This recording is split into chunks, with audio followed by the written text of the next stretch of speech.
Obrigado por mais esse dia de vida, muito obrigado por esse momento que o Senhor nos dá, para estudarmos mais da Tua Palavra, estudarmos mais daquilo que o Senhor fez por nós, ou a maneira como o Senhor nos fez. Muito obrigado, pois o Senhor tem nos abençoado ao longo desse período de estudo. Já tem mais de um ano que nós começamos esse trabalho com o curso de teologia, e um trabalho que tem frutificado, tem abençoado o Teu povo. Continua, Pai, a cuidar de nós, continua a fortalecer os nossos passos, continua a abrir o nosso entendimento para a Tua Palavra, dá-nos uma percepção cada vez melhor de quem o Senhor é.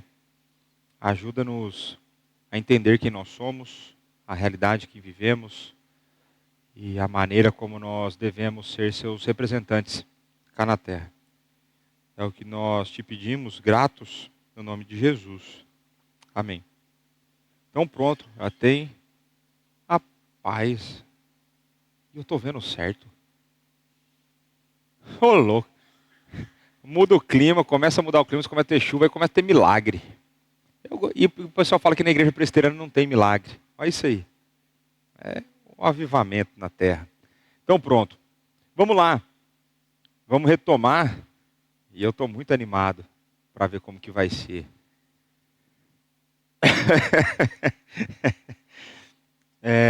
Deixa eu ver aqui. Então pronto. O que a gente está a estudar? Curso de teologia. Pronto. A Bíblia. Pronto. Dentro dos tópicos, qual que é o tópico que a gente tem avançado recentemente? Antropologia, né? Só antropologia? Isso, antropologia bíblica e harmatologia, doutrina do pecado. A gente tem visto um pouco dessas duas, né? E o que a gente viu até agora, desde quando começou esse módulo de antropologia bíblica e harmatologia? Por que eu estou falando isso? Eu já falei isso, mas eu vou insistir. Essa revisão no começo da aula não é para ficar fazendo pegadinha com vocês, mas é a ideia de você conseguir fixar o conhecimento. Então, eu gasto um tempo a desenvolver o assunto durante a aula. Na aula seguinte, eu não preciso desenvolver, eu já vou direto para a linha de chegada, mas na ideia de que vai firmando o conceito. Aquele conceito vai sendo internalizado. O que nós vimos desde quando nós começamos a estudar antropologia e harmatologia? Assim, linhas gerais, o que vocês lembram? PSD, né? Aqui, o que é o PSD? E o porquê que o PSD está dentro de antropologia?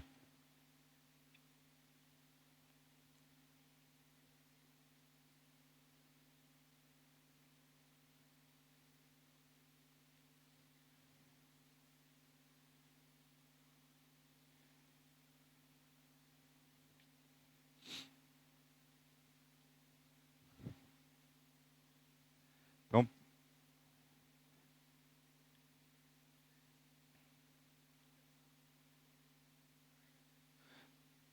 tá. Então, Nathan trouxe aquela ideia de que nós vimos os elementos da natureza humana. Então, o ser humano é corpo e alma, né? Uma união psicossomática, né? Psico de psique, de alma, espírito. E soma, não é porque está somar, é porque soma é corpo, é carne. Então, essa ideia de que nós somos corpo e alma unidos. É algo que foi criado de tal forma que deveria ser inseparável, mas a gente tem a entrada do pecado no mundo, e com a entrada do pecado no mundo, o salário do pecado é a morte, e a morte é o único momento que causa a separação de corpo e alma. Né? E que depois vai ser reunida a alma com o corpo glorificado na segunda e definitiva vinda de Jesus Cristo. Então, o Nathan começou a comentar disso, associou isso com o PSD, mas os pensamentos, sentimentos e desejos estão conectados com essa ideia da unidade psicossomática, especialmente quando a gente pensa no elemento da alma. Então a gente usou a Bíblia usa a figura de alma, espírito, e a gente viu que alma e espírito intercambiável, termos que a gente usa, que os autores bíblicos usaram para significar a mesma coisa, e de que tem, então, o coração, na maneira bíblica de pensar e de expressar, o coração é, então, o centro do ser humano, o que seria, então, a sede da nossa alma. Então, o homem interior, é de lá, então, desse coração, que vai surgir pensamentos, sentimentos e desejos. Então a gente viu que na maneira bíblica de descrever as coisas, a gente não pensa com o cérebro, a gente pensa com o coração. Então é do mesmo lugar que saem os pensamentos, saem as nossas emoções e os nossos desejos. E a gente viu que o pecado afeta o ser humano em toda a sua existência, e ele afeta inclusive o coração. E que daí, não apenas um desses pode estar afetado, todos esses estão afetados. Ainda que nós tenhamos sido regenerados, existe em nós ainda uma corrupção remanescente. Existe uma corrupção no nosso ser que está a ser eliminada ao longo da nossa jornada cristã através do processo de santificação. Então esse é um pouco do que o Natan trouxe. O que mais que a gente viu?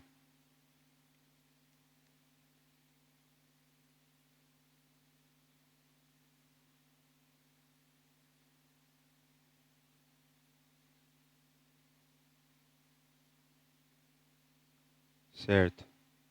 E aí?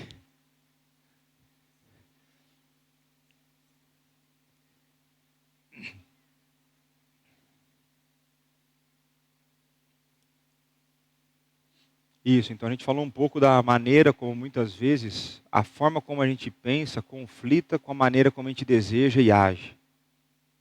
Então a gente viu que existe, porque a sede do nosso ser foi afetada pelo pecado e existe a corrupção remanescente, vai ser possível que em vários momentos eu saiba o que é correto, mas mesmo assim eu sinta de maneira errada. Então, exemplo clássico, eu sei que Deus é provedor e que nada sai do controle dele. Mas eu constantemente insisto em ficar ansioso. Como se as coisas estivessem fora do controle. Como se Romanos 8, 28 diz que todas as coisas cooperam para o meu bem. Eu olho para essa cena e eu ainda penso assim, veja, é verdade, mas eu estou ansioso. Então isso é uma forma de responder a uma situação que é distoante daquilo que eu digo crer. E daquilo que eu sei que é certo. Então vai ser possível em vários momentos que eu sei que é certo amar o meu irmão, mas o que eu sinto é ódio. Então essas incoerências, esses conflitos acontecem dentro de nós, porque existe dentro de nós esse remanescente de corrupção. Então vai ser possível que você ouça uma pregação, concorde comigo por alguns instantes, e depois você resolva viver a sua vida como você vivia antes da pregação. Aquilo pouco importa. Né? Que eu muitas vezes faço isso também. O que mais que a gente viu?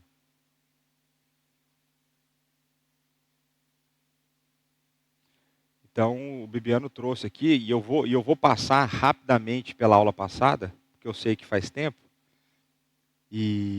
mas o Bibiano trouxe aqui uma questão muito importante, que Deus nos dá um corpo, e que só é possível cumprir os mandatos criacionais porque nós temos um corpo. E quais são os mandatos criacionais?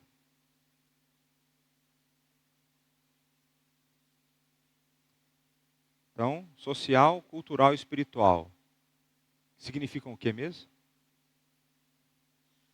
Espiritual, relacionamento com Deus. Social, com o próximo. Com a criação. Né? Então, a única forma da gente cumprir aquilo que Deus nos criou parte do pressuposto da gente ter um corpo. Né? O que mais?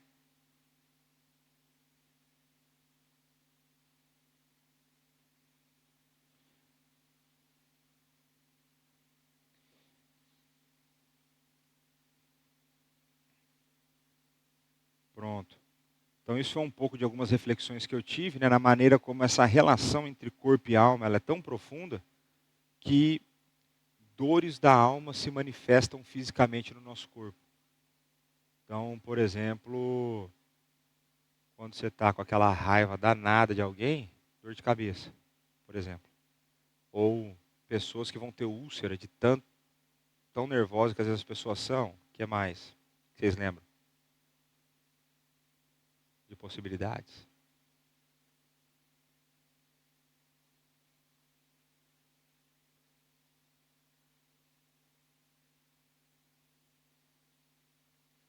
Ah, pronto. A gente vai chegar nessa parte também, né? E esse ponto aí vai ser o que a gente vai mais explorar. Porque a gente vai continuar de onde eu tinha parado, ah, com a distinção, né? Ou na maneira como o mundo entende, aquilo como as pessoas sentem e aquilo que ela é fisicamente e tudo mais, né? Mas o outro exemplo que eu dei é dessa conexão entre alma e corpo de tal forma que aquilo que você faz de um afeta o outro. Então a gente falou do eu fico irritado no meu coração e isso descarrega no meu corpo físico. Mas eu usei aquele texto de Provérbios para mostrar que a disciplina que traz a dor física molda a alma. Vocês lembram o texto? Que os pais removem a tolice do coração da criança através da disciplina, através da vara. Então, uma dor física infligida na criança vai conectar e vai remover a tolice do coração. É um processo de santificação. Isso aí é maravilhoso, né? O que mais vocês lembram? E aqui não é só da aula passada, não, é do módulo todo.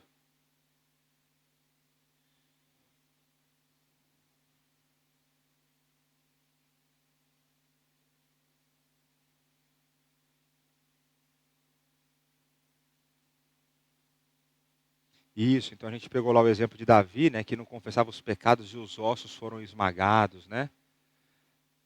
Tem, por exemplo, qual que é uma das grandes guerras do nosso dia? Ucrânia e Rússia? Hamas e Israel? Uma das grandes guerras do nosso dia são homens e mulheres, certo? Machismo e feminismo. Então a gente falou sobre a existência dos gêneros, a distinção entre os gêneros e a igualdade de valor dos gêneros, dos sexos diante de Deus. A gente falou sobre isso, certo? Falamos sobre igualdade de dignidade com distinção de papéis e responsabilidades. Certo ou errado? O que mais?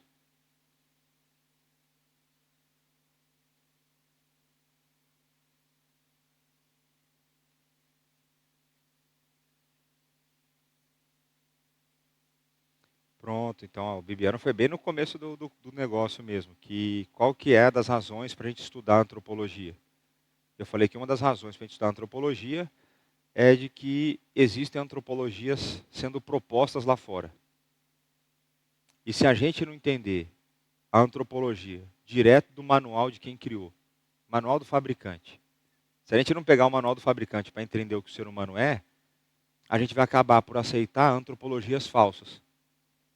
Então a gente vai aceitar, por exemplo, uma antropologia dos ecoterroristas que a criação é mais importante que o ser humano, que a tartaruga é mais importante que o ser humano. Né, eu dei o exemplo lá que no Brasil, você matar uma ave X, você vai preso sem fiança. Se você matar um ser humano, se é réu primário, você sai tranquilo no primeiro dia lá. Se não foi pego em flagrante, então, aí tranquilo. Não é? Isso é inversão de valores. E a gente viu também, por exemplo, eu falei de diferença de gêneros, e a gente falou então que existem quantas raças? Uma só. Então a gente tem diferença de cor, né? A gente não tem a diminuição, diferença de valor entre raças, não existe isso aí. E aí quando você vai lá para fora, eles vão criando essas narrativas. Essas narrativas vão permeando a nossa forma de pensar. Isso influencia a maneira como a gente enxerga muitas coisas, né? Ah, e aí o Bibiano lembrou bem, se a gente não estudar esse tipo de assunto, a gente não vai ter como argumentar, a gente não vai nem saber como agir. Então, falei em termos de antropologia, se a gente for pegar aí, antropologias são propostas, você pega lá Freud e vai falar que o homem é um animal instintivo. Mas você não é animal. Inclusive eu fiz a comparação mostrando que a gente não é nem animal mamífero. Vocês lembram dessa daí ou não? A gente tem coisas parecidas com mamífero, mas não somos animal. Nós temos a imagem de Deus. Nós somos distintos deles, apesar de termos características parecidas, né? Em algumas características parecidas, né? Então nós vimos que nós somos o ápice da criação, nós vimos que nós somos criados à imagem de Deus, que nós temos um molde específico, que é ser criado à imagem de Deus. Homem e mulher. Isso, então essa ideia de que nós somos um corpo e não temos, né? É parte do nosso ser, corpo e alma. E o que mais?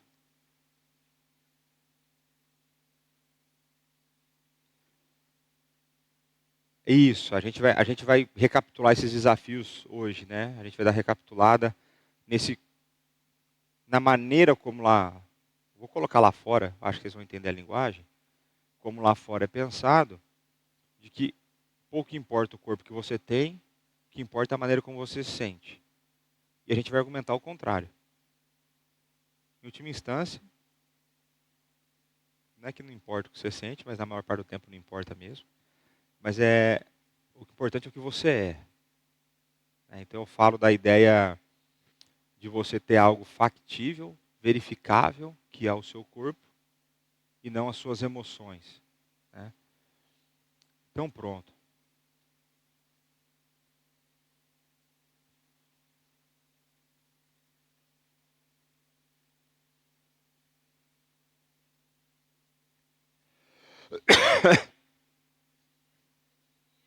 Isso. Uma chinesa de 2 metros de altura, de 7 anos de idade. E a dificuldade das pessoas em contradizer aquela proposição e a gente vê, né, como que a gente chega num tempo onde no qual falar a verdade é difícil. Você contrapor. E você não precisa ser cientista para olhar para uma pessoa igual a mim e falar que eu não sou chinês. Não precisa, né? Então, a gente vive num período complexo em que a verdade mais simples, né? Acho que o Chesterton acertou nessa, né? De que chegaria o tempo que a gente teria que explicar que a grama é verde, né? Chegamos nesse tempo. Você tem que falar que homem é homem, mulher é mulher. Você tem que explicar o óbvio em alguns momentos, né? E ainda o óbvio fica complexo. Então pronto. Aí a gente deu já uma recapitulada, né? Então nós vimos ali o coração como pensamento, sentimento e desejos. Eu fiz aquele exercício. Se a gente tem pensamentos, sentimentos e desejos a sair do mesmo lugar, a partir da mesma origem, da mesma fonte, eu falei que muitas vezes a gente vai tomar decisões e a gente fala assim, olha, aquela pessoa ela toma decisões mais racionais, a outra toma decisões mais emotivas. Eu perguntei qual que é o certo. Vocês lembram disso ou não? E qual que é o certo? Porque todos são afetados pela queda, né? Então você não pode, porque vai ter hora que a decisão mais racional não é a que considerou os elementos emotivos que são importantes. Então, em alguns momentos, pode ser que faça sentido economizar mais dinheiro, mas que emocionalmente vai ser melhor para o seu casamento se em algum momento você gaste você gaste mais dinheiro. Ele está lá no fundo. Está lá no fundo. E em alguns momentos vai fazer gastar menos dinheiro e economizar mais, né? E então vai depender da decisão. Você tem fatores a serem considerados, né? E você não pode falar assim, ó, racional é sempre o melhor. Em alguns momentos a razão vai estar afetada e a razão ela nunca vai agir completamente livre de influências, de predileções, de sentimentos e desejos ou da cosmovisão. Né? Eu usei o exemplo, o Roberto estava aqui no dia, eu usei o exemplo da maneira como a gente começa a usar a razão para querer justificar uma coisa que a gente gosta. Então, quero comprar um carro, uma viatura lá. Aí você veja bem, preciso de um carro X? Preciso. E por que você precisa? Preciso disso. Aí você começa a racionalizar, ou então você começa, vou ver um apartamento. Um T2 mais um resolve o meu problema. Mas aí você chega lá no T4, aí tem uma churrasqueira na varanda, tem isso, tem aquilo outro. Assim, aí você começa a racionalizar o porquê que você vai gastar 80 mil euros a mais naquele negócio, né? Então a gente vê que, em última instância, o pecado ele é muito mais profundo do que a gente imagina. E as consequências dele muito piores do que a gente às vezes sonha, né? E se der tempo, eu devo começar a falar um pouco alguns impactos do pecado dentro do nosso coração. Então, aquela ideia de que o homem é a projeção do seu coração, então tudo que a gente faz é aquilo que já está dentro de nós, a gente só revela isso. Então, a gente viu essa ideia do conflito entre pensamentos, sentimentos e desejos. Então, a gente viu que muitas vezes você está aqui no culto e, por acaso, aquele dia a pregação está pior do que o normal, e aí seu pensamento começa a ser levado para uma outra direção. Por que que tem hora que do nada eu começo a pensar em coisa que eu não deveria? Ou por que que tem hora que do nada eu começo a ser tentado por coisa que eu não deveria? E aí vai a resposta sua de alimentar ou não isso, né? Então a gente vê esses constantes conflitos. E a gente viu também que abandonar o pecado não é uma simples mudança de comportamento, né? Porque mudança de comportamento você faz lá com cachorro, né? Com cão, né? O nosso não é só mudar o comportamento, mas a mudança de comportamento vai ser um resultado da mudança que deve acontecer, que é a mudança de coração. Então, o abandono do pecado, a ideia de arrependimento do pecado, ele é, na linguagem bíblica, abandono de um vício e adoção de uma virtude. Ele nunca é só deixar de fazer alguma coisa. É deixar de fazer alguma coisa e começar a fazer outra no lugar. Texto que eu gosto, eu aprendi a gostar desse texto. Depois eu encorajo vocês a procurarem esse vídeo no YouTube. O vídeo do santo Jay Adams, né, o proponente do aconselhamento bíblico, né, o cara que, na era moderna, o que era comum, de uma certa forma, no passado, antes do liberalismo teológico, vai ser retomado com o Jay Adams ali na década de 70 em Westminster. Ele pega esse texto, né, de Efésios, e aí tem lá, né, aquele que roubava antes, não roube mais, mas trabalhe para que tenha com que ajudar aquele que precisa. Mais ou menos isso que está lá, na minha linguagem aqui. O que você percebe nisso? O que o ladrão faz? Ele extrai. E o que é a resposta? Não é deixar de roubar. Deixe de roubar, começa a trabalhar para que você tenha como adicionar, a dar para os outros. Entende a diferença? Aí tem uma outra lá, aí esse exemplo dele que é muito legal, né? Aquele que falava mentira, não é parar de falar mentira, é começar a falar a verdade. E ele usa um exemplo muito legal, que ele vai dar duas mulheres na igreja, aí uma mulher chega para a outra e fala assim, nossa, o que você achou dessa minha roupa? E aí a mulher claramente não gostou da roupa da amiga, da irmã. Condições normais de temperatura e pressão, o que é a resposta que você dá? Nossa, ficou bem em você, né? Ficou bem em você e tudo, né? É verdade? Às vezes não é. Aí ele vai falar que a solução também não é você virar as costas e disfarçar e mudar de assunto. É, como que eu vou falar para ela? Porque pare de falar mentira e fale a verdade. Então eu vou dar um exemplo prático que eu adotei no meu casamento.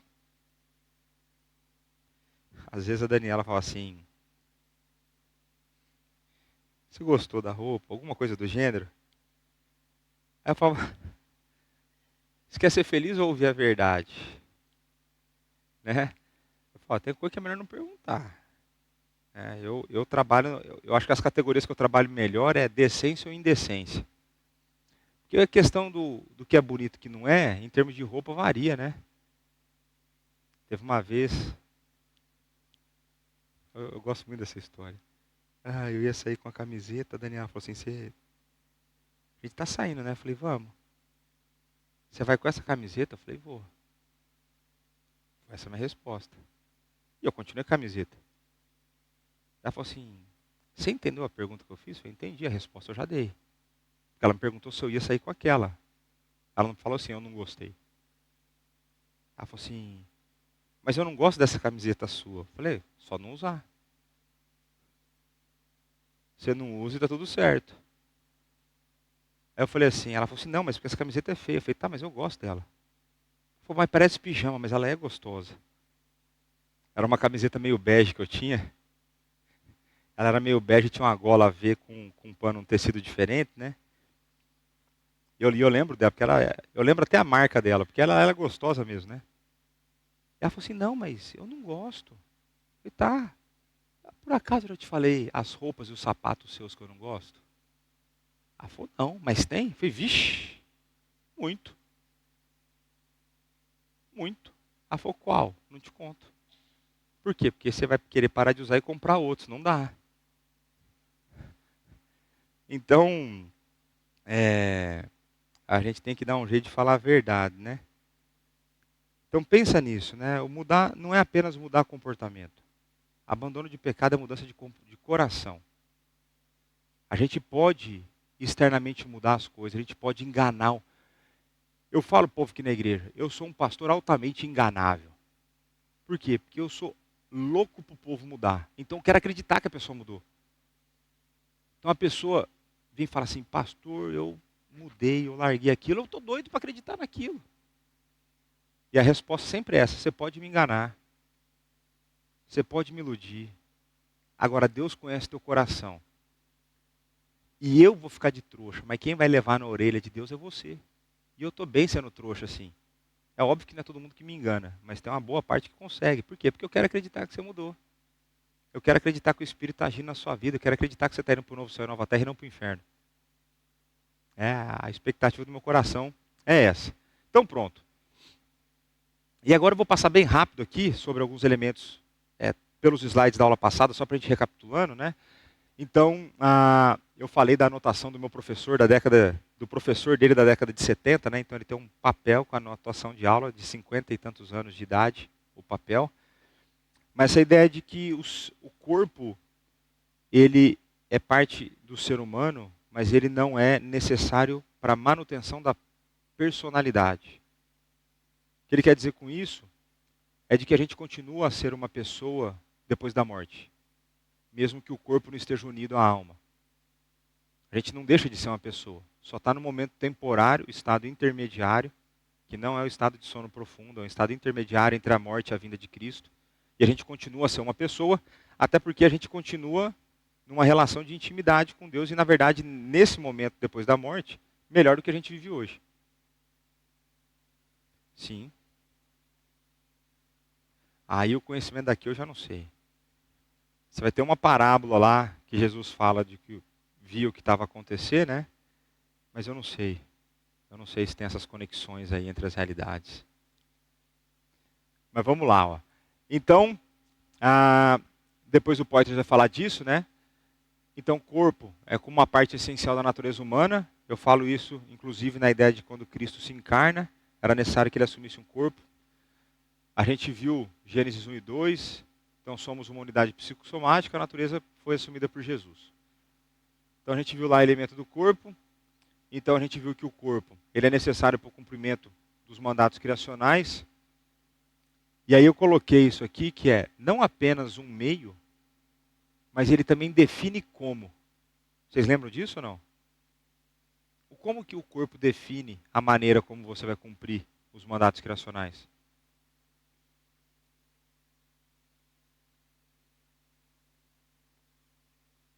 Não, como que o corpo define? Eu estou falando assim, ó, ele não é apenas um meio. Ele define a maneira como você vai cumprir alguma coisa. Pronto. Então, se você tem uma distinção de sexos, o teu corpo define como você vai ter que cumprir. Então, quando você pensa por você ser homem, a maneira como você cumpre o mandato criacional, o mandato cultural é um, o da mulher vai ser outro. O social, um e outro. E isso vai ter papéis e responsabilidades associadas a esse corpo. Então a gente viu a maneira como o nosso corpo é usado para manter um relacionamento com Deus, o cumprimento do mandato espiritual. Eu dei o exemplo da instituição da circuncisão. onde uma marca no corpo demonstrava um compromisso, né? Então a marca da circuncisão. Então, se você não era circuncidado, você era apedrejado. Então, parte do cumprimento do mandato espiritual passava pelo corpo. Depois, de uma certa forma, não é demandado de todo mundo. Paulo mostra que no corpo dele, ele tinha as marcas de Cristo. Então, as marcas de perseguição, de tantas chibatadas lá, tantas chicotadas que ele levou por conta daquilo que ele fazia. E pegamos ali 1 Coríntios, Paulo vai dizer, glorificar a Deus no vosso corpo. Então, essa ideia de glorificar a Deus, cumprindo o mandato espiritual através do nosso corpo. E a gente viu que você vai fazer isso, por exemplo, quando você vem para a igreja, quando você, no seu trabalho, usando o seu corpo, você glorifica a Deus. Você tem várias formas de fazer isso aí.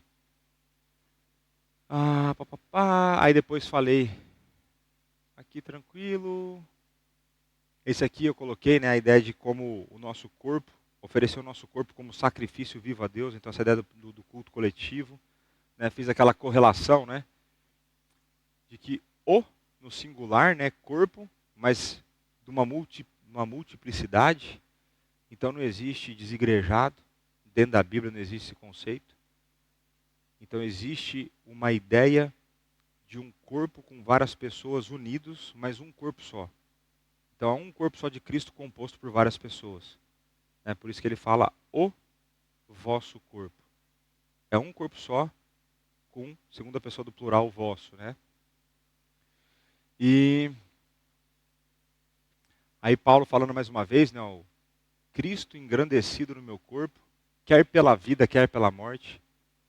Então ele estava preparado tanto para o martírio quanto para ser usado na obra de Deus. Então eu falei dessa ideia de você se desgastar com o seu corpo na obra de Deus, como tem sido feito aqui nas últimas 3 semanas.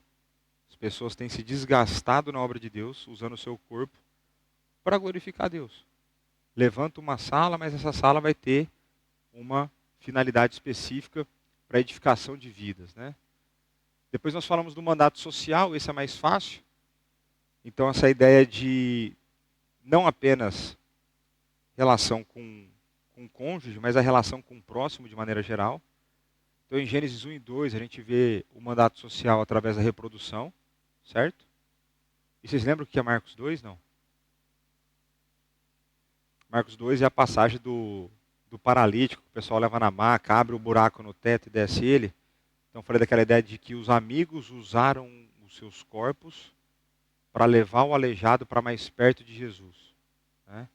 Então, uma forma de você usar o seu corpo para o mandato social.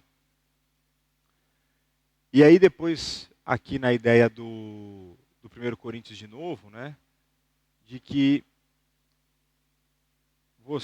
existe uma moralidade associada ao uso do corpo. E eu falei, até no exemplo, no caso aqui da união com a prostituta, né, de que eu falei, ó, não é porque a pessoa já vive nesse pecado deliberadamente, que se você cometeu o pecado com ela, você não pecou contra ela também. Ainda que ela cometa aquilo com frequência, se você vai e faz, então você está deixando de cumprir o mandato criacional, o mandato social com o seu corpo, né? Aí falei do mandato social na vida sexual dentro do casamento. Então falei aqui tranquilamente sobre coisas erradas que acontecem na vida de um casal. Né? Falei das greves de sexo, falei de botar o outro para dormir no sofá. Vocês lembram disso aí ou não? Fizeram o quê? Aí vai pro chão, né?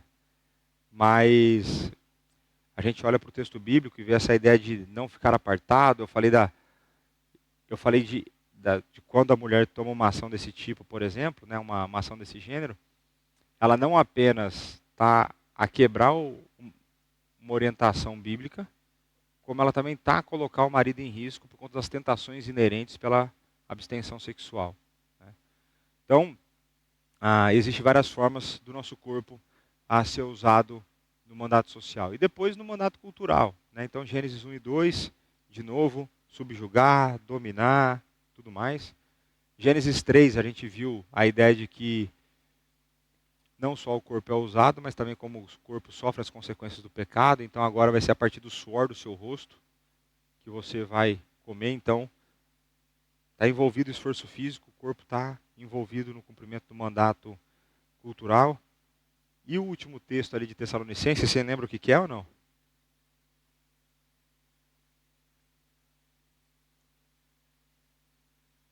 Não quer trabalhar, também não coma.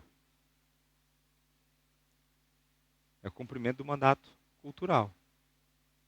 Então você demanda o corpo, precisa, não quer cumprir, também tem consequência e tudo mais. Depois nós falamos aí da unidade psicossomática, das interações entre corpo e coração. Trouxemos aqui, a Débora lembrou bem de Salmo 32, da ideia dos ossos terem sido esmagados, as dores que Davi sentia por conta do seu pecado não confessado. Aí Provérbios 22, né, a estultícia está ligada ao coração da criança, mas a vara da disciplina afastará dela. Então essa ideia de que a disciplina física produz resultados espirituais. Então são as conexões que existem dentro desses dois elementos que muita gente nem consegue imaginar. Né? Depois comecei a questão dos desafios atuais. Então a relação de corpo e identidade. Então vai ser muito comum nos nossos dias a pessoa falar assim: eu nasci com o corpo errado. Eu sou um homem fechado, preso num corpo de mulher. Eu, graças a Deus, sou um homem preso num corpo de homem. Mas hoje a linguagem é essa.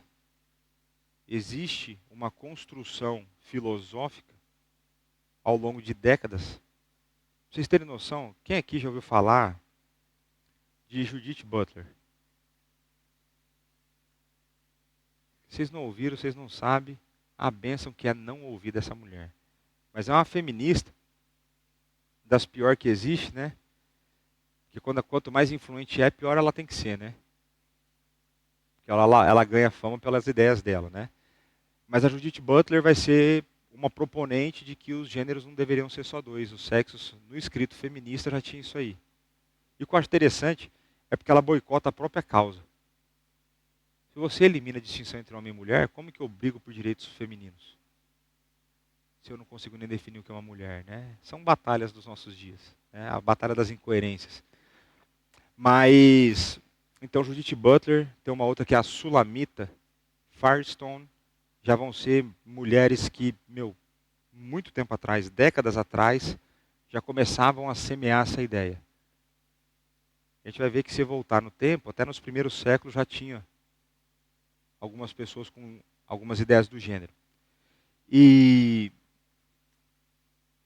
aí a gente entra num outro ponto, de não apenas uma relação de corpo e identidade, uma relação de corpo versus sentimentos.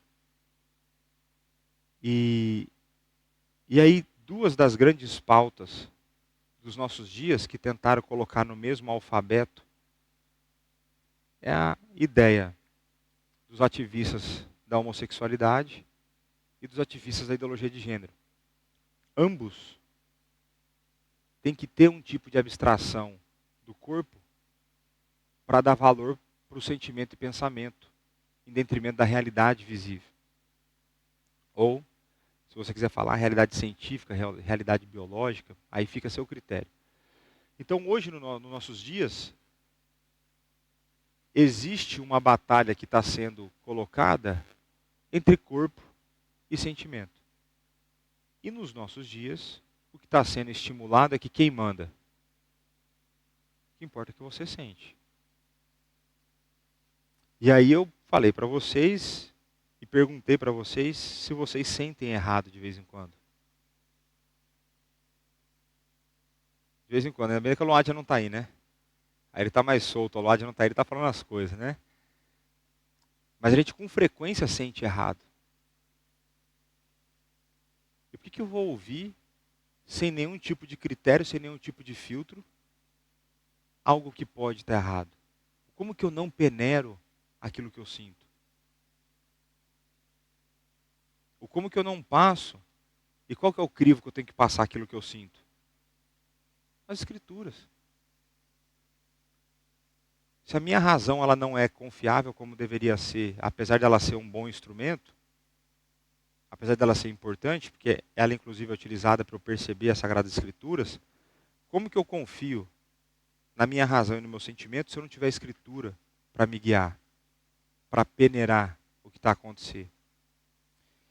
E aí eu fui colocar para vocês que como o coração é a origem de pensamentos, sentimentos e desejos, em algum momento essas coisas vão estar em desequilíbrio e é possível que eu perceba a realidade de uma maneira distorcida.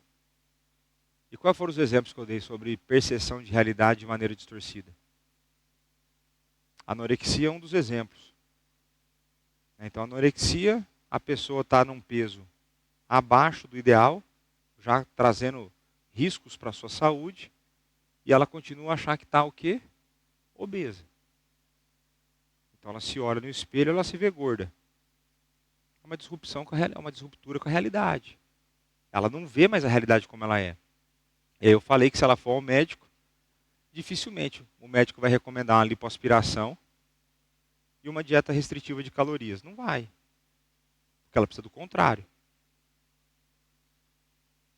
Se a pessoa chega no médico e fala, rapaz, eu tenho aqui, ó, mas eu me sinto uma pessoa que tem um braço só.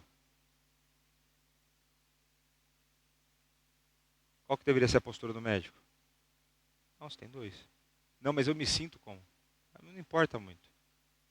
Aí eu dei o exemplo da menina que se sentia cega e foi para uma terapia com a psicóloga, fez um processo de cegueira assistida, né, para que ela pudesse ter o corpo adequado à maneira como ela se sentia.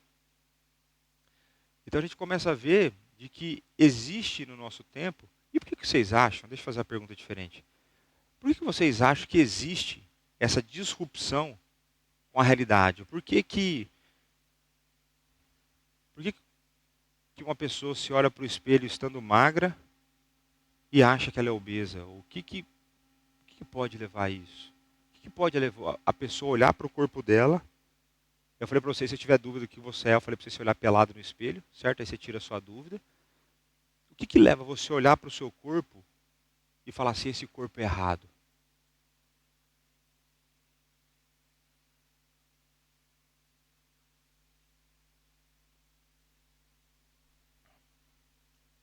Para mim essa é a resposta.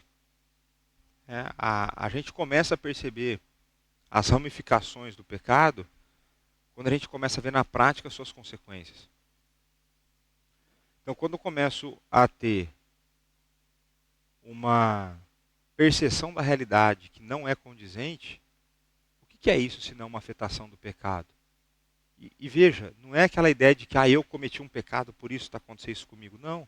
É porque o pecado entrou no mundo e ele traz desarmonia para toda a realidade criada, que inclusive coisas desse gênero vão acontecer. Uma pessoa sendo magra vai se achar gorda. Aí tem um outro também que é a vigorexia. Já ouviram falar dessa não? A pessoa que vai para o ginásio, treina, ela é forte e sempre se acha fraca, sempre se acha magra. Então tem essa também. Então as pessoas vão dando nomes para esse tipo de cena, para esse tipo de efeitos do pecado. E no passado era tranquilo olhar e ver que estava errado e só dar o nome que estava errado e dar o processo. Agora hoje o que acontece? Você tem lá a pessoa que diz, eu me sinto uma mulher presa num corpo de homem, ou eu me sinto um homem preso no corpo de uma mulher, e essa pessoa vai ao médico e o que ela recebe é uma série de mutilações e bombas de hormônio. Então, se a gente não estiver pronto com a nossa teologia bíblica, com a nossa antropologia bíblica e com a nossa reumatologia bíblica em dia, a gente não vai conseguir argumentar contra essas realidades. Ou então, a gente não vai ter nenhuma cosmovisão, a gente não vai ter nenhuma visão de mundo que vai dar para nós os guias de como a gente deveria pensar. Porque hoje você vai encontrar no meio da igreja gente que tem dúvida de como lidar com isso. Gente que tem dúvida, será que isso não pode ser assim? Será que não é loucura nossa? Será que a gente não está seguindo um método antiquado, antiquíssimo, de uns escritos que, sei lá quem fez? Aí você começa a ter deficiência na doutrina. A deficiência na doutrina vai levar à morte da igreja. E hoje você vai ter pseudo-igrejas que fazem a afirmação de homossexuais, onde você tem pseudo-pastor homossexual, pseudo-pastor transgênero. Por Estados Unidos hoje, o que aparece de vídeo para eu ver disso aí é impressionante. E tudo vai botar o nome lá, Igreja Evangélica X, YZ. Então a gente precisa estar com as nossas ferramentas amoladas, a gente precisa estar com o nosso conhecimento bíblico em dia, porque a gente precisa conseguir responder à realidade. E Deus escolheu, na história, Deus escolheu para que você vivesse esse momento histórico. Dentro da história toda que tinha, ele poderia ter te colocado na época das cruzadas, ele podia ter te colocado em Esparta. Não, ele quis te pôr agora. Ele quis te pôr agora para que você, como embaixador dele, pudesse responder essas coisas. E veja, a nossa resposta, a finalidade dela, não é convencer que as pessoas simplesmente que elas estão erradas.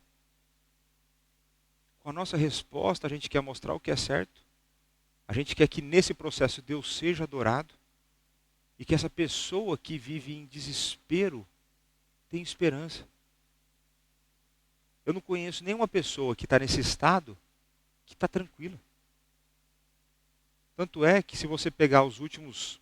eu acho engraçado isso, né? Entendam o engraçado aqui dentro do contexto. É relativamente comum. Quando você fala assim muito comum, parece que acontece todo dia, né? É relativamente comum nos Estados Unidos ter tiroteios em escolas. Então entra um louco, vai com uma arma e resolve matar uma galera. Eu não sei, eu perdi a conta. Eu daria um chute aqui, eu vi um negócio esses dias, que os últimos tiroteios de escola que aconteceram nos Estados Unidos, todos foram feitos por pessoas transgênero.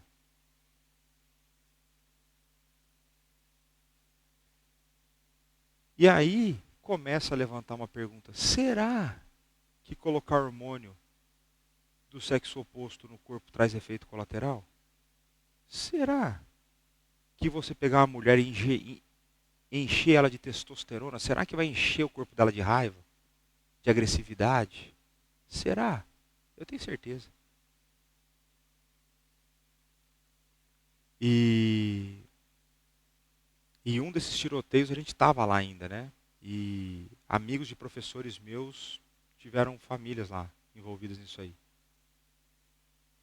Mas essa notícia não vai chegar desse jeito. Que foi um transgênero que entrou e matou filho de pastor, não vai falar isso. O pastor que estava ajudando, aconselhando essa pessoa, não vai falar isso. Foi o filho desse cara que foi assassinado, não vão falar isso. Agora, esse último ataque foi feito enquanto as crianças rezavam. Parece que foi numa igreja católica, né? Numa escola católica. E aí, as pessoas me perguntam ainda se tem como ter dúvida em termos de em quem não votar. A ex-secretária de imprensa do Biden pegou e falou assim: se oração ou reza funcionasse, não teria acontecido isso. Ou algo do gênero. Ela soltou na conta da rede social dela. Então, aí pergunto se dá para ser crente de esquerda. Não dá, né? Não dá. Eu começo a pensar nisso e começo a ficar com raiva. Mas aí então algumas figuras políticas do meio político se posicionaram tirando sarro da prática religiosa das crianças que estavam a rezar e foram assassinadas. Então a reza não funciona. A reza não funciona mesmo não, mas eu não faria esse tipo de afirmação, né? Então a gente começa a ter no nosso tempo essas pessoas, elas são pessoas em crise, em sofrimento profundo. A gente precisa ter uma compaixão por esse que sofre e entender que existe em algum lugar da alma dela um problema a ser resolvido. A gente sabe que, em última instância, o problema principal dela é a ausência de Cristo. Mas você vai ter pessoas que são genuinamente cristãs e que vão ter lutas desse gênero. Tanto com a disrupção com o seu corpo, como com inclinações homossexuais. vai existir gente que é genuinamente cristã que vai ter essa luta. Isso é uma coisa que a gente precisa perceber. E parte da nossa função é estar preparado biblicamente, e aí eu entendo que, por exemplo, o curso de aconselhamento vem para nos auxiliar nisso, a como auxiliar essas pessoas. E a gente vai ter um monte de gente que não é cristã, que está em desespero profundo, e tendo esse tipo de comportamento e esse tipo de sentimento, e que o que eles precisam é de um Salvador. Agora, a gente precisa entender certo para conseguir apresentar para essa pessoa o valor que ela tem pelo fato dela ter sido feita à imagem de Deus. Não o valor porque ela é boa, mas porque existe nela a forma como Deus a criou. Então eu entendo que a antropologia bíblica vai ser muito importante para as grandes confusões que a gente vive hoje. E aí uma outra coisa que eu trouxe também na última aula, é que o pecado não pode afetar a forma como Deus criou, entretanto ele afeta aquilo que foi criado. O que eu quero dizer com isso? A frase ela não ficou bem elaborada, ela não expressa muito bem o que eu quero dizer, mas ela me lembra o que eu quero falar. Que é, o pecado não afetou a linha de produção divina, de tal forma que você consiga ter uma alma feminina injetada num corpo masculino. Agora, o corpo e a alma corretos, ambos são afetados pelo pecado. E por conta disso você vai ter consequências graves. E aí você pode ter uma pessoa que acha que é uma coisa estando no corpo de outra. Só que o importante é, nós temos um corpo ou nós somos um corpo? Se nós somos um corpo, não tem como eu me sentir, não faz sentido eu me sentir uma coisa que eu não sou. Entende? Faz sentido ou não? Vamos lá, me ajuda aí, me dá um pouco de retorno aí. Faz sentido ou não? Então pronto. E aí eu trazer algumas reflexões do livro da Nancy, e basicamente são citações, aí vou falar a mesma coisa que eu falei na aula passada, são citações longas, mas conforme eu for citando, eu vou comentando. Qual foi a citação que eu comecei a trazer na última aula?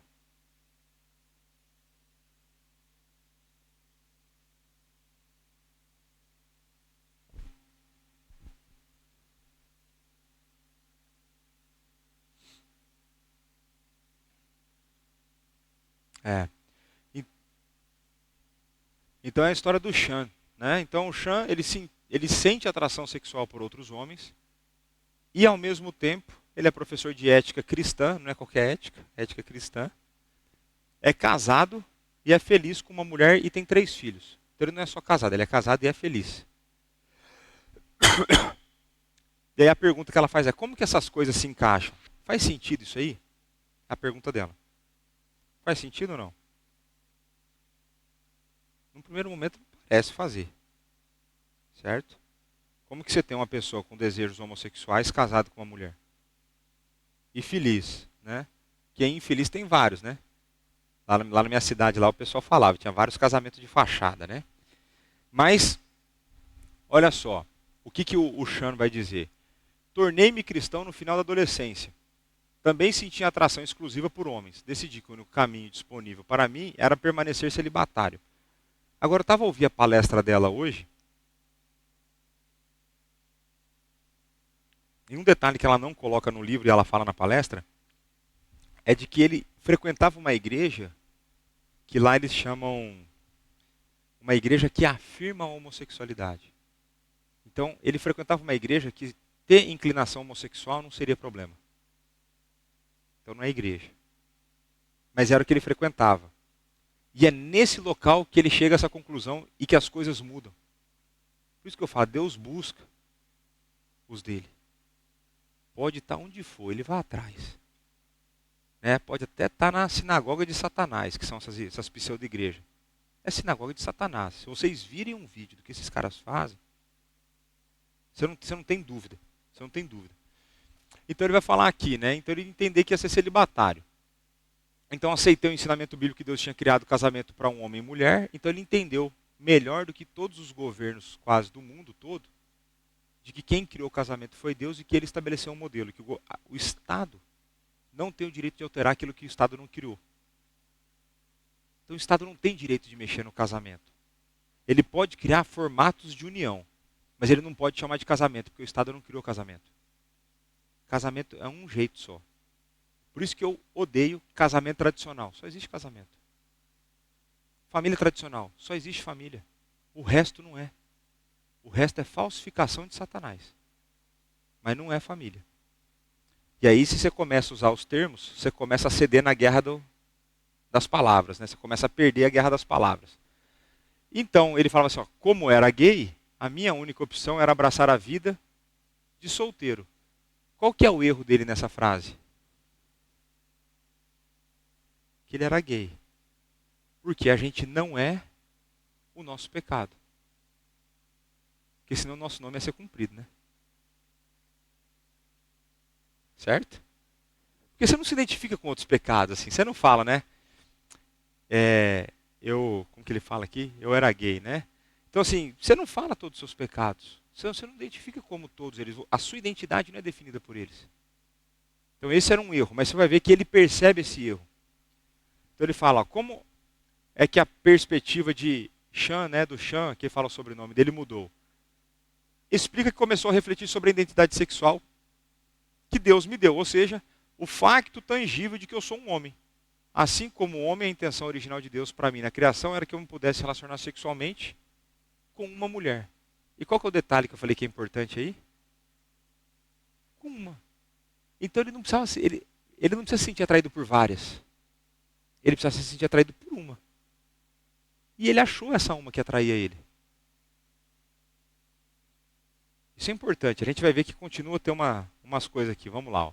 Então, no Jardim do Éden, homem e mulher foram criados para serem contraparte, complemento, vocês viram lá em Gênesis. Pergunta, quem chegou aqui na igreja depois da série de Gênesis? Quem não lembra da série de Gênesis? Quem não pegou a série de Gênesis desde o começo? Então, a minha recomendação para vocês perceberem o que nós cremos aqui nessa igreja, e que qualquer dia se for buscar uma ajuda minha, vai ser naquilo que eu estou fundamentado. Assista essa série de pregações, está lá no YouTube. Eu entendo, seguindo outros teólogos, que Gênesis, em especial Gênesis de 1 a 11, é o fundamento da fé cristã. Se você entender Gênesis 1 a 11 correto, você está feito. Se você entendeu errado, você se lascou. Gênesis 1 a 11 é fundamental para a fé cristã. Por isso que eu falei de criação, 5 aulas de criação na EBD, fiz uma série de Gênesis de 1 a 11, porque é essencial para a nossa fé. Todo esse tipo de problema está resolvido lá. Porque Jesus vai interpretar do jeito que eu interpreto, estou seguindo a interpretação dele. Está todo mundo fechado nisso aí, mas vamos lá. Então, ele chegou à conclusão, eu mudei aqui? Pronto, mudei. Então pronto, em suma, o Chan focou-se no facto de que, biológica, genética, fisiológica, cromossomicamente, ser masculino orientado para uma mulher, independente dos seus sentimentos e desejos. Então o facto dos homens serem, por exemplo, tentados sexualmente por outras mulheres, é um problema. Porque ele deveria se sentir atraído por uma. O fato das mulheres, em algum momento, se sentirem atraídas por outros homens, é um problema também. Porque tem que se sentir atraído por um. Então, nesse jogo, a gente está mais ou menos empatado com o Chan. A diferença é que ele joga do time, ele sente atração pelo time mais errado, se a gente pudesse colocar assim. É isso o ponto. Mas ele entendeu de que não tem nada no ser dele que não seja masculino. Então todas as células do nosso corpo têm a marca do XX e do XY. Ele entendeu isso aí. Então, de fato, cheguei a pensar que os meus sentimentos eram, na verdade, relativamente superficiais, em comparação com a minha identidade física. E ele começa, então, a se basear naquilo que ele era, e não naquilo que ele sentia. Então, ele começa a olhar e fala assim, veja, espera aí, a Bíblia me fala que Deus criou o casamento para homem e mulher. Então, o casamento ele é heterossexual e monogâmico. O Chan pensou assim, estou deixando claro para a gravação. Eu tenho atração por homens, que não é o meu caso. Não, é só para gravar. É porque daí o pessoal faz corte hoje em dia, faz corte, fica tudo errado. E aqui eu não estou a tirar sarro, eu só estou deixando bem claro que eu não quero passar papel dos outros. E ele falou assim, mas peraí, tá errado isso. E aí pouco importa o que eu sinto. O que importa é a maneira que Deus criou. Vamos fazer outros exemplos parecidos com esse? Então, eu tenho, em alguns momentos da minha vida, vontade de matar algumas pessoas. Agora, o que Deus fala sobre isso? Que eu não deveria. Na maior parte das vezes, não em sempre, mas na maioria das vezes, não. Em alguns momentos eu devo matar. São raras exceções, nunca precisei disso na minha vida e espero não precisar. Então, se eu sinto a raiva ou um ódio de uma pessoa a ponto de querer matá-la, importa o que eu sinto ou importa o que Deus mandou? Importa o que Deus mandou. E aí você vai ver que com todo tipo de pecado é a mesma coisa. Todo e qualquer tipo de pecado, o nosso pensamento tem que ser o mesmo. Não importa o que eu sinto. A gente dá muito valor para sentimento. Muito valor. Mas muito mesmo. O importante é o que Deus fala e a maneira como Ele define as coisas. Por isso que é importante a gente ter uma cosmovisão bíblica. Por isso que é importante a gente estudar as Sagradas Escrituras. Por isso que a gente tem curso de teologia, tem EBD, tem pregação. Porque quanto mais eu percebo a Bíblia, mais eu percebo o meu pecado. Ou deveria perceber mais o meu pecado. Uma pessoa que lê mais a Bíblia e acha que está mais santa, ela está em sérios problemas. Tem graves problemas, né? Mas então pronto. Então o Chan percebeu isso aí. Então com o tempo, ele começou a notar uma mudança sutil. Sem negar ou ignorar os meus sentimentos sexuais, deixei de considerar como sendo quem eu era sexualmente e comecei a considerar meu corpo físico. Para sua surpresa, ele descobriu que os seus desejos começaram o quê? A mudar. Em vez de tentar mudar os meus sentimentos para poder mudar meu rótulo, eu mudei o rótulo e os meus sentimentos começaram a seguir o rótulo. Então, ao invés de ele ficar tentando assim, eu não posso me sentir atraído, eu não posso me sentir atraído, ele começou a falar assim, eu sou homem. Eu sou homem. Mais ou menos essa ideia que ele fez. E ele falou assim, então, não, tem uma hora que não basta você ser, você também tem que parecer, certo? Então ele começou a querer parecer ser homem. E a mudança começou a acontecer na vida dele. E naturalmente isso vem com o auxílio do Espírito Santo. Esse cara é crente. Ele o tempo todo está a falar isso. Foi a maneira como Deus criou. Eu percebi que Deus tinha feito um padrão. Eu li Gênesis. Então não é uma coisa que foi desassociada, não é um mero esforço dele. É uma ação de Deus através da palavra, abrindo o coração para que ele pudesse ter esse entendimento, essa percepção e, consequentemente, a mudança, né? Então, seus sentimentos mudaram o suficiente para que eventualmente se apaixonasse por uma mulher e se casasse. Embora os nossos sentimentos sejam importantes, ele vai concluir, não são os que definem o quê? Nossa identidade. Não são um guia confiável, fiável para os propósitos de Deus. Por sermos caídos e pecadores, os nossos sentimentos oscilam ao longo do tempo. O indicador mais fiável de quem somos é a nossa identidade física dada por Deus como homem e mulher. E aqui, eu acho que é importante a gente considerar alguns aspectos, inclusive para a nossa fé. Muitas vezes as pessoas confundem a fé como algo que nós sentimos. Então parece que quando a nossa fé está mais forte, quando a gente está mais emocionado, quando a gente vem para o culto e chora, quando a gente consegue numa oração se arrepender dos pecados e chorar por conta daquilo. Parece que para algumas pessoas isso vai ser uma fé forte, uma fé madura, uma fé profunda. Agora eu vou lançar uma situação hipotética para você.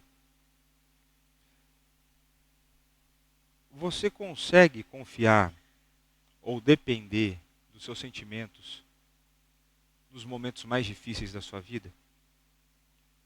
Então vamos pensar aqui, se você tem uma boa relação com os seus pais, e você é jovem, e você recebe a notícia que um dos seus pais faleceram. Nesse momento, você vai poder confiar nos seus sentimentos? É bem possível que não. Então a fé, ela é muito mais profunda, apesar dela envolver sentimentos, do que sentimentos. A fé é uma convicção que é fundamentada também em conhecimento, não apenas em emoções. Por isso que não só é uma marca da igreja presbiteriana, mas é uma marca da igreja no Novo Testamento, a começar em Jesus e depois em Paulo, da importância da gente conhecer a doutrina. Então tem um texto lá, Jesus explicou a doutrina. Agora Paulo vai e fala para Timóteo, cuide da sã doutrina.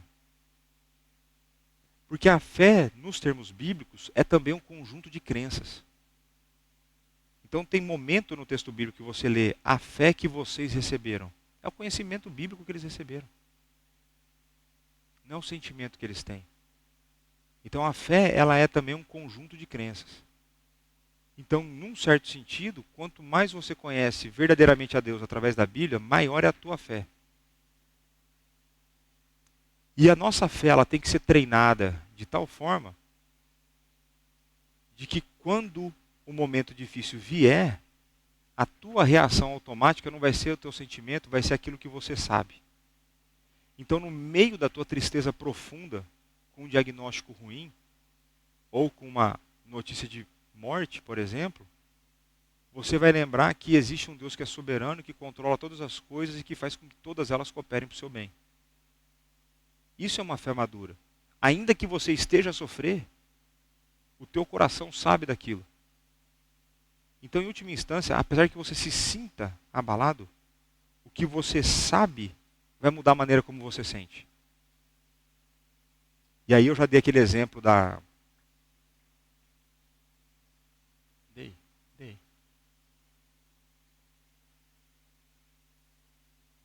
Não vou entrar nesse exemplo de novo, não. Mas a maneira como eu percebo a Bíblia vai mudar a maneira como eu vou reagir diante das situações. Então eu lembro da vez que eu comecei a memorizar Romanos 8:28, todas as coisas cooperam para o bem daqueles que amam o Senhor e são chamados segundo o seu propósito. E toda vez que acontecia algo ruim aos meus olhos, o texto vinha à minha mente. E aí a maneira como eu encarava aquela situação mudava. Então, teve um acidente e ao invés de eu voltar para casa em 30 minutos, vai demorar 2 horas. O que era possível em São Paulo. Né? Teve uma vez que foram 5 horas. Eu saí mais cedo porque eu estava cansado. Falei com o chefe, eu vou embora mais cedo, hoje que eu estou muito cansado. Saí 5 e pouco da tarde. Cheguei em casa quase 11 horas da noite. O dia maravilhoso. Mas se você está tentando memorizar o texto e isso acontece na sua vida, você tem alguma coisa que está sendo trabalhado no meu coração. Então os nossos sentimentos, eles têm que ser submissos àquilo que nós cremos. Aquilo a quem nós somos e quem Deus é. Então o Chan estava no caminho certo aqui. Os nossos sentimentos oscilam, mas o que define a nossa identidade é quem nós somos, feitos por Deus, e nós que cremos, nós somos identificados com Cristo. Nós estamos unidos a Ele. Então, mais distante do que eu simplesmente me identificar com o meu pecado, a minha identidade agora procede toda do meu Senhor e Salvador Jesus Cristo. Eu não sou um cristão irado. Eu sou simplesmente um cristão.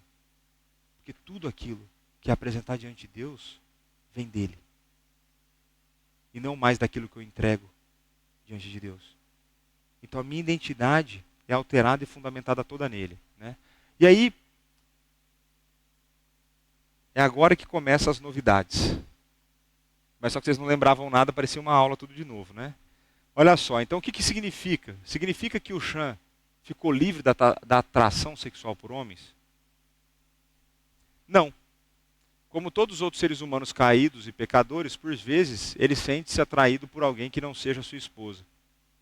E quando isso acontece, normalmente, esse outro alguém é um homem. Não é sempre, é normalmente. Então ele também se sente atraído por outras. Então o negócio vai ficar mais complicado, né? Mas olha só, diria que ainda sinto atração predominantemente por pessoas do mesmo sexo. Mas no que diz respeito ao casamento, não importa minimamente se alguém se sente atraído por mulheres ou por homens em geral. O que importa é se sente atraído e chamado a casar com uma pessoa em particular. É aquela relação que importa. Por isso que o casamento ele é tão importante. É uma relação muito exclusiva. Ela foi desenhada de uma maneira muito especial por Deus. Tem um propósito muito útil no casamento. Então as escrituras ensinam que a diferenciação criacional entre o masculino e o feminino é algo bom. E como que a gente sabe disso? O que Deus falou? Que era muito bom. Se Deus qualificou como muito bom, que direito tem você de mudar essa diferença? Não é? Então a nossa natureza complementar fala do nosso anseio por união e que por sua vez reflete a natureza divina, que é um Deus em uma trindade. Pessoas diferenciadas em relação umas com as outras. Agora olha como que essa mulher articula bem as coisas. Olha o que ela vai falar. A questão é, aceitamos essa estrutura criada ou rejeitamos? Afirmamos a bondade da criação ou negamos? Vemos o corpo como um reservatório de significado e uma fonte de verdades morais? Porque eu coloquei na última aula de que existe uma moralidade associada com o corpo. Então existe uma moralidade. O corpo ele não é irrelevante. Ele é tão relevante que ele é moral. Existe uma teleologia. Sabe o que é isso aí? Não. Existe um fim, um telos, né? Então, existe um fim para o corpo que somos chamados. Existe um propósito pelo qual o corpo foi desenhado que a gente deveria respeitar? Ou vemos apenas como um pedaço de matéria sem mensagem moral? São estas as questões de cosmovisão que estão em jogo na questão da homossexualidade e também na ideologia de gênero. Porque a maneira como você entende o corpo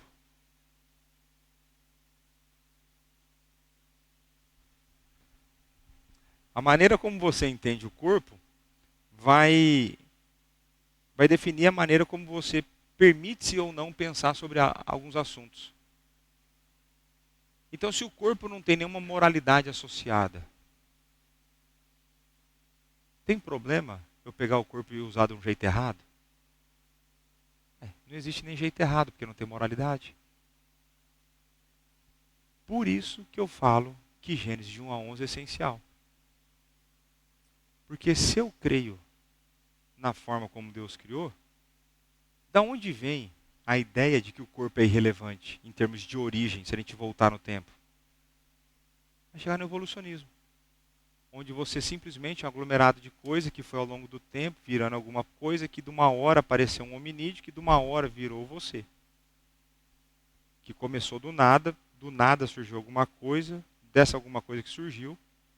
Por isso que a percepção, Gênesis de 1 a 11, é tão fundamental para a existência humana. A maneira como você percebe Gênesis de 1 a 11 vai definir a tua fé. E se você não tem moralidade, porque você simplesmente é resultado do acaso, sem propósito na Terra, então pouco importa a maneira como você vive. Então vamos lá. Então, quando tomamos decisões sexuais, não estamos apenas a decidir se vamos seguir algumas regras. Estamos a expressar a nossa visão do cosmos e da natureza humana. Descobriremos que os argumentos que apoiam a prática homossexual aceitam implicitamente a mesma visão do mundo de dois andares abordados no capítulo anterior, que nega a bondade da criação e a finalidade do corpo. Então aqui ela vai pegar um argumento aí, uma forma de pensar do Schaeffer, mas basicamente é separar a moralidade da matéria, separa a moralidade de quem nós somos. Então existe aquilo que é moral e existe o corpo aqui embaixo, são duas coisas diferentes. Então essas duas coisas não estão associadas, então pouco importa o seu corpo, para definir a maneira como você tem que agir. É uma divisão que para nós não vai importar muito agora, mas está lá a ideia.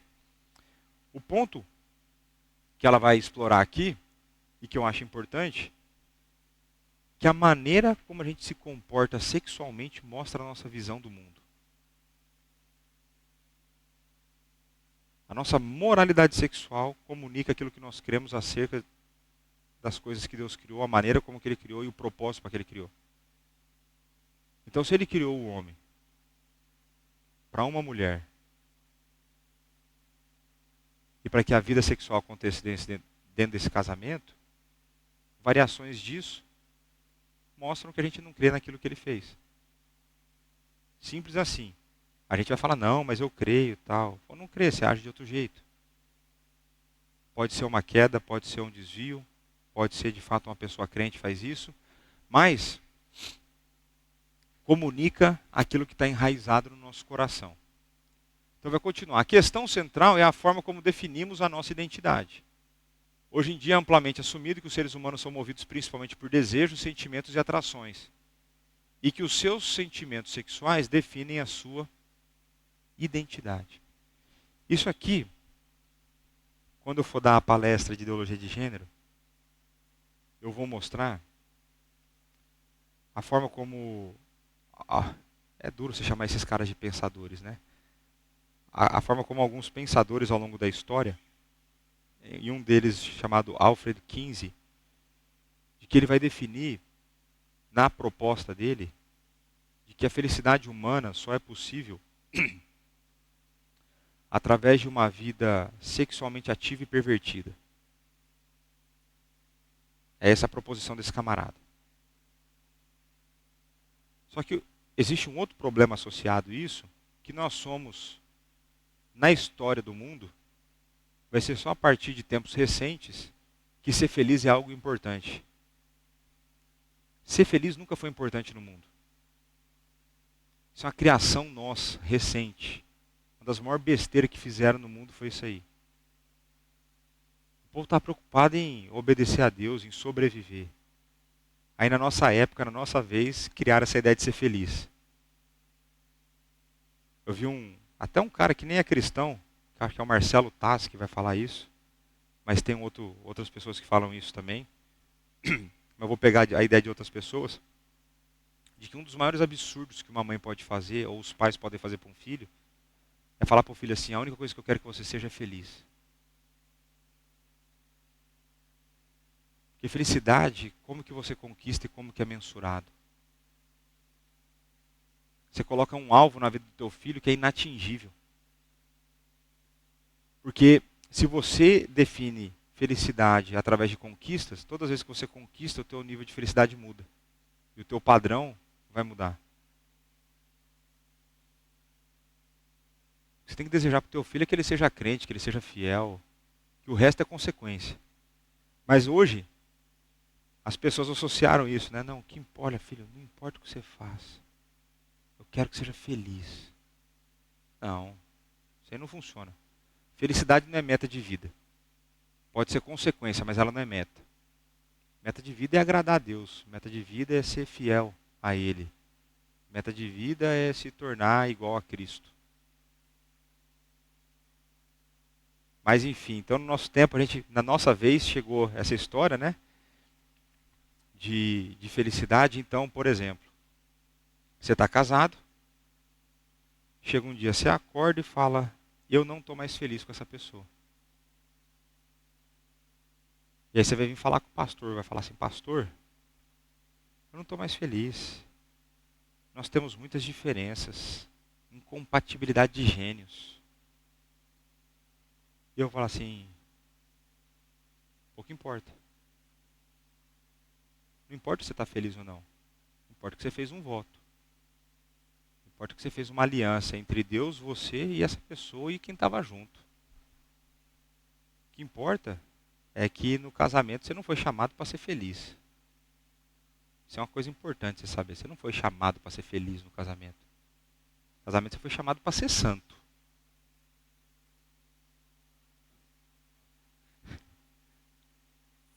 Aí você falou assim, nossa, estou no caminho certo, porque eu não estou feliz. Estou brincando. Ok, o Samuel está lá no fundo. Ó.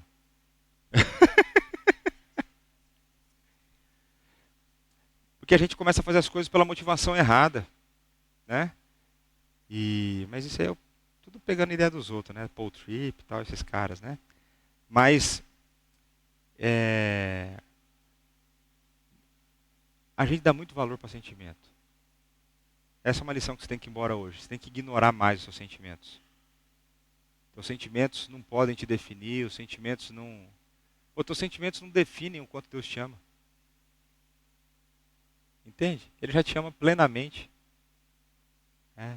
Os teus sentimentos não mudam o quanto da obra de Cristo foi aplicada na sua vida, ela foi completamente aplicada.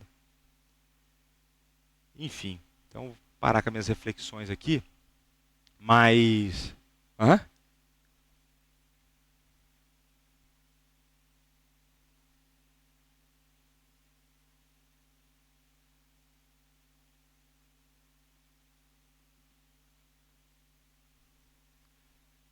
Isso, mas é a maneira como a gente percebe isso. Então, por exemplo, tanto para crente como descrente. Como que a gente define quem nós somos? Isso. Aí o que ela quer falar é como a gente percebe isso. Então, se eu defino a partir das escrituras, que é o que os de fora não vão fazer. Eles vão fazer a partir de alguma teoria da evolução, uma teoria materialista e coisa do gênero. E aí ela vira central, porque uma vez que eu me entendo como algo, é a partir desse algo que eu me entendo que eu vou viver a minha vida. Então a gente está falando de questões essenciais, centrais da existência. Para daí, a partir disso, eu viver de uma determinada maneira. Então, aqui eu estava a falar de que a gente vai, hoje principalmente, vão ser aqui, ó, os sentimentos que definem a sua identidade. Ela não está a falar o que é certo, ela está a falar o que o povo pensa. Né? Então vai ser a partir desse Alfred Kinsey que vai propor de que quer ver? Deixa eu ver aqui. Muito mais velho que eu aqui não tem ninguém hoje. Muito mais velho não. Mais velho tem. Mas muito mais velho só o Marco. Só o Marco que dá quase 20 anos. Tirando o Marco, o resto está meio mais perto assim, né? Mas não, é que o Isaac tem a idade de registro e tem a idade real. A de registro é próximo, mas fisicamente a gente vê que é distante. O...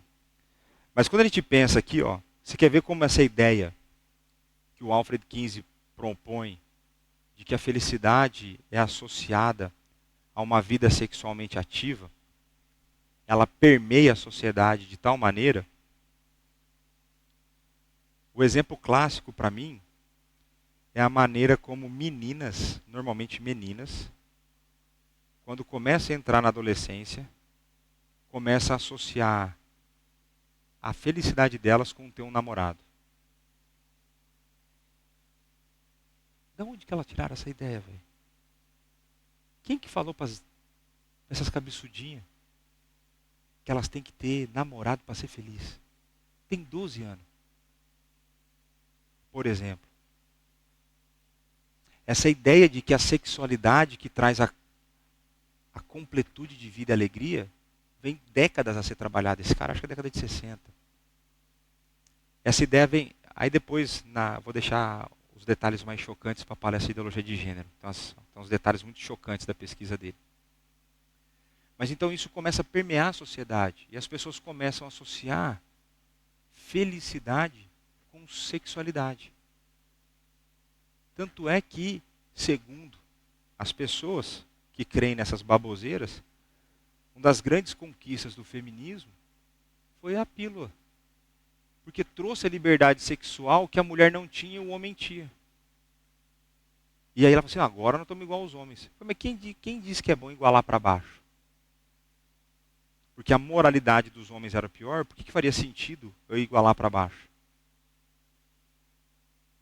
Então você começa a casar a ideia com o desenvolvimento científico.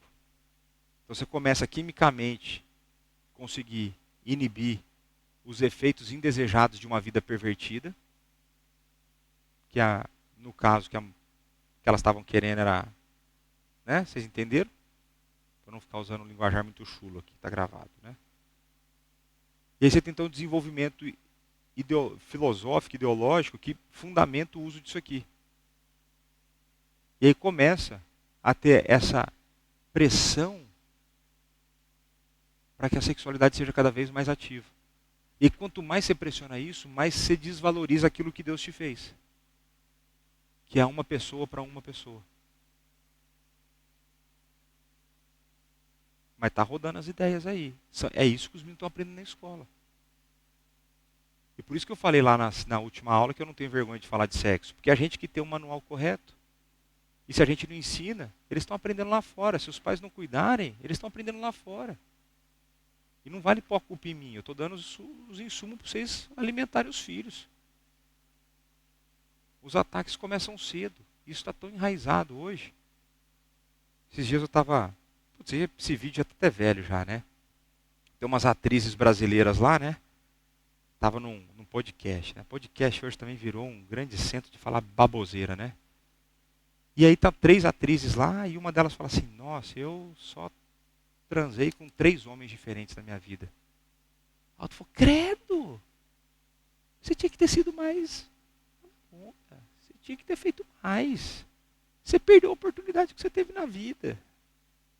Ela falou, eu também acho que e isso ela é casada hoje. Eu devia ter rodado mais e tal. Então é um negócio muito disseminado. Começou no passado, hoje está normalizado. Então os sentimentos mandam, o que importa é a felicidade, e a felicidade vai ser conquistada através da sexualidade. Faz sentido? E quanto mais desbalanceado é, e quanto mais você alimenta, pior vai ter que ser a aproximação para que a satisfação também venha. Então, quanto mais a perversão é alimentada, maior ela tem que ficar no futuro. Por isso que eu falo para casal de namorado que tem vida sexual ativa, de que ou que tem contato com pornografia, de que não, o problema não vai resolver depois que casar. E se você tem vida ativa, vida sexual ativa antes do casamento, você já está falando que você discorda da moralidade divina. Quem disse que quando você casar, o desalinhamento do seu coração vai alinhar? Porque o problema teu é mais profundo. O que vai mudar é a maneira como você vai pecar. Se você já peca significativamente nessa fase, depois do casamento fica pior. Porque existe um compromisso real no casamento que não existe no namoro. No namoro não existe compromisso, não tem ninguém afetado. Rompeu, acabou, não tem efeito colateral nenhum. Então chora uns 2, 3 dias lá e está tudo certo. Enquanto não casa é hora de terminar. Porque não existe compromisso real. Compromisso real existe depois do casamento. E aí, meu amigo, aí o bicho pega. Porque não existe casamento desfeito que não deixe marca na pessoa. Não tem. Não tem. Todo mundo é afetado. É a desgraça do pecado. É a desgraça do pecado. E até perdi a ideia que eu estava falando. Falando da raiva do pecado aí, mas... Então pense isso. A sexualidade hoje ela é completamente distorcida. Ela é ensinada distorcida, ela é empurrada distorcida. A gente, por manter uma moralidade bíblica, vai ser cada vez mais criticado, se bem que existe algum movimento de volta em algumas áreas da sociedade. Mas é de muito tempo que isso vem sendo ensinado. Cabe a nós conhecer o jeito certo, cabe a nós ensinar o jeito correto. Que eles não querem. Por quê? Porque Romanos 3. Não há quem entenda, não há quem busque a Deus. Eles não querem fazer o bem. Né? Nada deles há de bom. E aí, o chão vai continuar, né? Que não são sentimentos, né? Assim, ó, a Bíblia tem uma definição muito mais terrena, física e corporal da sexualidade. Homem e mulher os criou. A ética cristã baseia-se na forma como os humanos foram originalmente criados. No princípio, é onde aprendemos quem somos, como Deus nos criou e o que significa ser plenamente humano. E por isso que uma das minhas defesas para a interpretação literal de Gênesis, e essa é uma das defesas mais fracas, né? Quem já teve aula aqui viu as defesas mais fortes. Uma das defesas mais fracas é: se eu não entendo como literal, eu não posso argumentar só por dois sexos. E eu também estou discordando da interpretação de Jesus, né? Então, são duas questões importantes. Se eu não entendo como literal, se eu vou falar assim, ó, isso aqui foi uma forma de contar como aconteceu, se aquilo é uma ilustração, quem me garante que são só dois então? Por que não pode ser então dois lados de um espectro? Literalidade do texto lá é importante. Tem bastante ainda.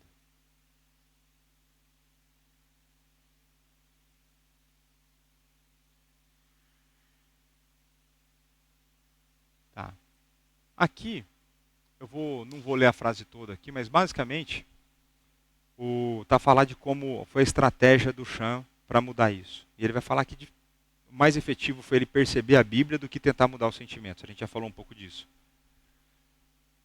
Essa parte que é importante. Ó. O cristianismo é frequentemente acusado de ser antissexo, como se a gente contra a sexualidade ativa. E vou te falar, presta atenção. Os casais que mais fazem sexo dentro do casamento é o casal de crente sério. Que não tem mulher para fora do casamento, não tem nada. É o cara que às vezes não está com vontade, mas a Bíblia manda. A mulher quer, tem que fazer lá, tem as coisas. Tem que honrar com os compromissos e tudo mais. Então a gente não é antissexo. A gente é a favor do sexo dentro dos moldes que ele foi criado. E aqui vocês sabem que eu sou incentivador disso, certo? Quero gente reproduzindo aí, quero o povo ativo, as mulheres bem cuidadas, os homens bem cuidados e tudo mais. Então eu vou falar que a gente é antissexo e anticorpo. Mas na realidade, é a ética laica que é anticorpo. Laica sem religião, certo? Que na verdade não existe nada que é sem religião. Nem que seja o ateísmo, tem alguma coisa, alguma crença religiosa que permeia a ideia da pessoa. Então os ativistas gays minimizam o corpo, a nossa identidade biológica enquanto homem ou mulher, e definem o nosso verdadeiro eu pelos nossos sentimentos. Então eu falo assim, ó, quem que é contra o corpo? Você que tenta submeter o teu corpo estático aos seus sentimentos voláteis, ou nós que a partir de algo estático definimos aquilo que é volátil? Então lá, veja como que é importante. Ó, hoje, você não ficar preocupado de entrar em debates nos nossos dias. Para você ganhar um debate hoje, você só precisa pensar. O povo não pensa mais. Nós vivemos numa geração completamente estúpida. Mas assim, é muito estúpido. O povo é muito burro. O povo não pensa mais. Com 2 minutos de argumento aqui, a gente acabou com todas as ideias que levantaram hoje. Você só precisa articular bem as coisas que você já crê, né? Então, eles assumem que o corpo não fornece pontos de referência para a nossa identidade de gênero ou para nossas escolhas morais. Na sua essência, a visão secular do mundo fez renascer o antigo desdém gnóstico pelo corpo.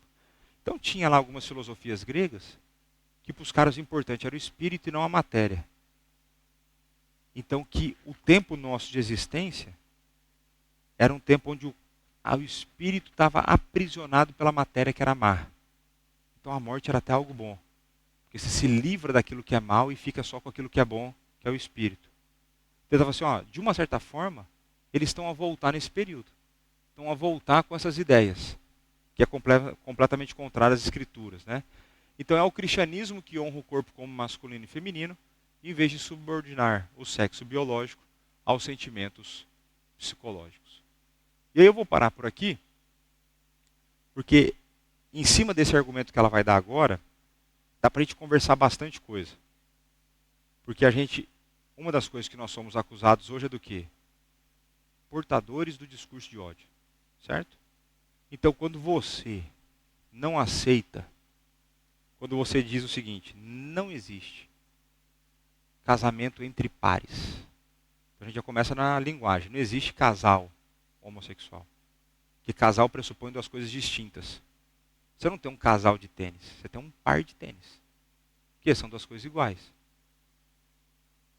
Então, você não existe casal homossexual, existe par homossexual. Par, duas coisas iguais. Então, quando a gente fala que não existe casamento entre pares, nós somos acusados de destilar o ódio. A nossa defesa é que quando eu faço isso, eu estou a dar amor. E vai ser o argumento dela também. Então, aqui a gente pode elaborar bastante coisa na próxima semana. E se Deus quiser, talvez, próxima semana, na sala nova, quem sabe. Não é? Então vamos orar para encerrar? Pai, muito obrigado por esse momento que o Senhor nos deu. Muito obrigado pelo seu cuidado.